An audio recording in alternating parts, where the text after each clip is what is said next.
কলার থোড় বা মোচা এভাবে রান্না করলে খেতে কিন্তু দুর্দান্ত স্বাদ হয়, কাউকে খাওয়ালে বুঝবেই না এটা রান্না করেছেন। আমি আজকে আপনাদের সাথে কলার থোড় ভাজিটা শেয়ার করব, আশা করি সবার কাছে ভালো লাগবে। আর খুব সহজ পদ্ধতিতে দেখাবো, এভাবে রান্না করলে আর সবাই আঙ্গুল চেটে পুটে খাবে, অনেক মজা হয়। আমার কাছে তো ভীষণ ভালো লাগে। প্রথমে আমি থোড়টা কেটে কুচি করে একদম কাটতে হবে। কাটার পরে থোড়টা আমি হালকা হলুদ দিয়ে একটু সেদ্ধ করে নিব, কষটা ফেলে দিব। এরপর আমি এর ভিতরে পরিমাণ মতো তেল দিয়ে এর ভিতর তেজপাতা আর অনেক বেশি পরিমাণে একটু পেঁয়াজ কুচি দিতে হবে। তো এই তো পেঁয়াজ কুচি দেওয়ার পর আমি এর ভিতরে সামান্য পরিমাণ পানি দিয়ে দিয়েছি, এতে করে মশলাটা দেওয়ার সময় না পুড়ে যায়। এর ভিতর আমি লবণ দিলাম, আদা বাটা, রসুন বাটা দিয়ে দিলাম। দেওয়ার পর এরপর আমি এখানে রকম গুঁড়া মশলা গুঁড়ো দিয়ে দিব।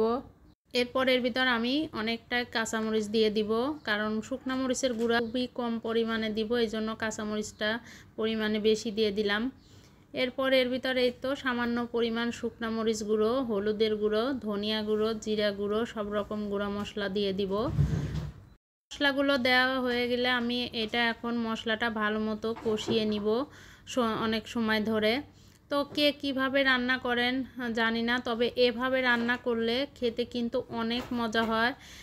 এটা থাকলে এর সাথে আমার আর কিছুই লাগে না, খুবই মজাদার একটা খাবার। এরপর এই তো আগে থেকে সিদ্ধ করে রাখা থোড়গুলো দিয়ে দিলাম। এখন থোড়টা দেওয়ার পর মশলার ভিতরে ভালো মতো থোড়টা কষিয়ে নিব। তো এই তো মশলার সাথে এখন ভালো মতো কষিয়ে নিব। এটা কষিয়ে রান্না করতে হবে, এখন একদম নাড়াচাড়া বন্ধ করা যাবে না, নাড়তে থাকতে হবে। নাড়তে নাড়তে দেখবেন যে একদম অল্প হয়ে গেছে পরিমাণে, অনেকটাই দেখা যাচ্ছে। এখন এভাবে নেড়ে চেড়ে রান্নাটা করতে হবে, মানে একদম ভাজি ভাজি করে শুকনা করে। রান্নাটা খেতে কিন্তু অনেক মজা হয়। আর তেলটা একটু পরিমাণে বেশি দিতে হবে, তেলা না হলে এটা খেতে ভালো লাগবে না, খসখসা লাগবে। তো এই তো থোড় ভাজির এখন আমি নাড়তে থাকবো। তো এই যে আমার থোড় ভাজিটা অনেকটাই হয়ে এসেছে। তো এটাকে অনেকেই মোচাও বলে থাকে, তো আমরা থোড় বলি, এই জন্য থোড়ই বলছি। তো এই তো থোড় ভাজিটা কিন্তু আমার প্রায় শেষের দিকে। আর থোড় ভাজিটা কিন্তু অনেক মজা হয়েছে, কালারটা দেখুন সুন্দর আসছে। তো আর কিছুক্ষণ থোড় ভাজিটা রেখে আমি নামিয়ে ফেলবো। তো এই তো থোড় ভাজিটা প্রায় শেষের দিকে, আমি আর কিছুক্ষণ রেখে নামিয়ে ফেলবো। দেখুন কড়াই থেকে এখন উঠে এসেছে। তো দেখুন কালারটা কিন্তু সুন্দর হয়েছে, খেতেও অনেক মজা হয়েছিল।